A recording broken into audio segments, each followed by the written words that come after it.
gran ejemplo de cómo comunicarnos. Cristo usó muchas maneras de comunicarse.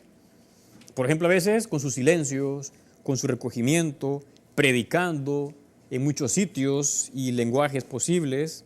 Él hablaba, por ejemplo, en parábolas. A veces el Señor dialogaba en la intimidad de las casas o habla en las plazas, en las calles, a orillas del lago, en las cimas de los montes. Y el encuentro personal con Cristo sacudía a las personas. Vemos cómo Cristo, nuestro Señor, buscó muchos modos de comunicarse, variadísimos. También son ejemplo para nosotros ahora. Él nos dejó un mensaje, decía, lo que yo os digo en la oscuridad, decidlo vosotros a plena luz, y lo que os digo al oído, proclamadlo desde los terrados.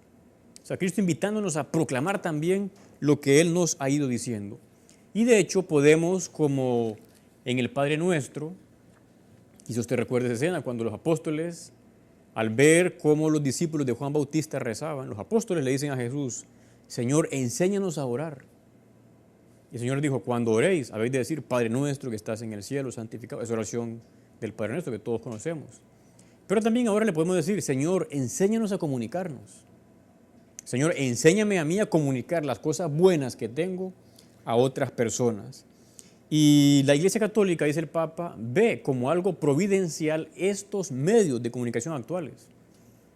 Decía alguien que así como al inicio o durante el Imperio Romano, las carreteras sirvieron de comunicación para llevar el mensaje de la fe a otros pueblos, actualmente la televisión, internet, la radio, el cine, la prensa, son como esas carreteras que ayudan a que se lleve el mensaje a otras muchísimas personas. Por tanto, viene a decirnos que la Iglesia o los cristianos, como decía Pablo VI, se sentiría culpable ante Dios si no empleara esos poderosos medios para transmitir su mensaje. O sea, usted que me escucha, si es católico o cristiano, también tiene que ver cómo hace para utilizar todos estos medios, o algunos de ellos, de manera que se pueda difundir este mensaje de bien, de salvación, de paz para las personas, que le lleva a la perfección humana. Cada uno verá cómo puede hacer, ya sea el usarlos o al menos hacer algo para que no se usen mal. Cuando, por ejemplo, aparecen escenas inconvenientes en un programa de televisión o letra de canciones o noticias mal enfocadas, uno puede quejarse y escribir a un periódico, un canal de televisión para decirles que no está de acuerdo con aquello. O también, si ha salido algo positivo, uno puede también alabar y agradecer, fomentar que se hagan esas cosas buenas en un canal o en una radio, en una oficina de prensa, lo que sea. Llegamos a una pregunta que me parece obligada y es, ¿por qué son tan importantes los medios de comunicación? ¿Dónde radica la importancia de ellos? Dice el Papa, son para muchos el principal instrumento de guía e inspiración para su comportamiento individual, familiar y social. O sea, mucha gente aprende a comportarse en la sociedad o desenvolverse en su vida por lo que ve en televisión, lo que escucha en la radio o lee en un periódico. Por eso los medios de comunicación tienen un papel importante, o sea, inspiran a la vida de una persona, ya sea para bien o para mal, porque pueden generar, digamos, actitudes deshonestas en las personas, de una violencia desordenada o un mal uso de la sexualidad. Dice más adelante el Papa, vivimos en una época de comunicación global, en que muchos momentos de la existencia humana se articulan a través de los procesos mediáticos, o por lo menos deben confrontarse con ellos. O sea que en este mundo global en el que estamos, uno depende muchísimo de los medios de comunicación para poder orientar su vida. Por eso es la importancia de estos medios, o sea, la importancia de que se cuiden para que no se usen mal. Llegamos a la segunda parte de esta sesión de hoy que se llama Internet y los más media, un reto para los cristianos. Y nosotros podemos, por una parte, darnos cuenta, y lo decía ya un poco antes, que los medios de comunicación, así como pueden facilitar la difusión de la doctrina correcta, de las rectas enseñanzas, también pueden obstaculizarla. Dice el Papa que los medios pueden reducir al silencio el Evangelio cuando difunden el relativismo, la falta de certezas. O sea, como usted sabe, la gran enfermedad actual, el gran enemigo de la humanidad es el relativismo. que viene a decir que todo es relativo, que no hay verdades absolutas, que la moral no importa, depende en cada caso. Y no, eso no es correcto.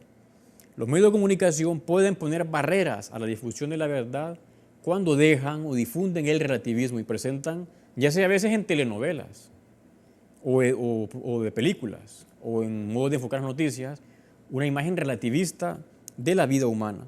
Por eso dice que son un serio reto para los creyentes, sobre todo para los padres, familias y para cuantos son responsables de la educación de la infancia y la juventud. O sea, son un reto. Uno no puede estar como pasivo, sino viendo cómo hace para defenderse o para fomentar esos medios de comunicación. Luego dice que hay que tener en cuenta, cuando se intenta formar a las personas, ya sea sobre todo a personas jóvenes, cuando se intenta formarlas, dice, hay que tener en cuenta que son sujetos que están influenciados por esos medios. O sea, la gente ahora no aguanta tanto un discurso muy largo o muy abstracto, porque han crecido los jóvenes con imágenes, con movimiento, con música, con velocidad. Entonces, de hecho, a veces se ven películas antiguas de los años 70, 80, y uno la siente como lenta ya, como que le falta más así fuerza o velocidad, o porque uno ha crecido en un ambiente. Entonces, el Papa invita a la hora de educar a los jóvenes, o incluso a los niños, ya sea en temas de ética, moral o de la fe cristiana, católica, hay que tener en cuenta que ellos son así. Entonces, utilizar muchas imágenes, modos rápidos de decir o condensados para que puedan captar el mensaje, junto, lógicamente, con otros medios de oración, de saber también rezar por ellos, de pequeños sacrificios para que ellos asimilen lo que uno desea transmitirles.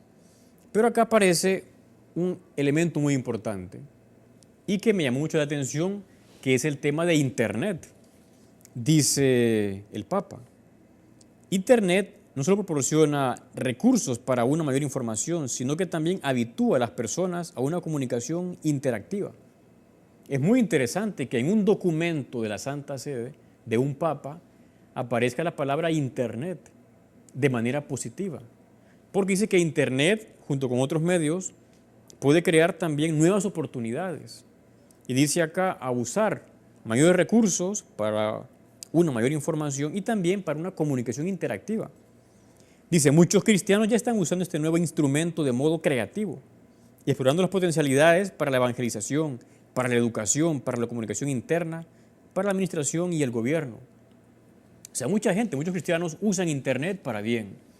Yo quería referirme a unas páginas de Internet, a lo mejor usted ya las conoce, y que es conveniente utilizarlas. También hay un peligro en Internet, que hay tanto que uno puede quedar sepultado de información y ya no saber ni dónde buscar. Por eso es bueno que uno vaya a páginas específicas, muy concretas, o al menos que use un buscador y luego cuando le presente la cantidad, quizás miles o cientos de páginas, que uno sepa discernir una que sea buena. Decía alguien de tener un olfato católico. O sea, si uno le huele que esa página está mal o tiene ideas raras, mejor ni la ve para no perder el tiempo ni enredarse con ideas extrañas. Me quería referir a unas páginas que son las siguientes. Una es encuentra.com, arbo.net y la página de Ciencia, Razón y Fe, unav.es/crif.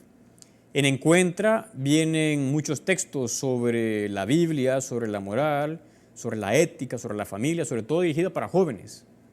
En arbo.net son un poco más profundos esos artículos, son como artículos más desarrollados de familia, de moral también, del matrimonio, de educación de los hijos. Y en la de CRIF, que significa Ciencia, Razón y Fe, vienen, por ejemplo, temas como origen del universo, evolucionismo, orden, complejidad y finalidad, naturaleza y persona, ciencia y verdad, ciencia y religión. O sea, es como un poco más profunda, más como para gente ya científica, universitarios, profesionales, que quieren entrar a temas así como más profundos. Entonces vale la pena estas páginas, conocerlas y acudir a ellas. Otras que nos pueden servir son las siguientes: opusdei.org, escribaworks.org y screenit.com. En Opus Dei viene información sobre la prelatura del Opus Dei, una prelatura católica, que fue fundada por San José María Escrivá de Balaguer. De hecho, viene información de él sobre sus libros en esa página que aparece en pantalla, escribaworks.org. Uno busca ahí las obras escritas de San José María, libros como Camino, Surco, Forja y otros que él tiene. Y luego la página screenit.com, que a uno le ayuda para saber las películas que se pasan en los cines, qué tan correctas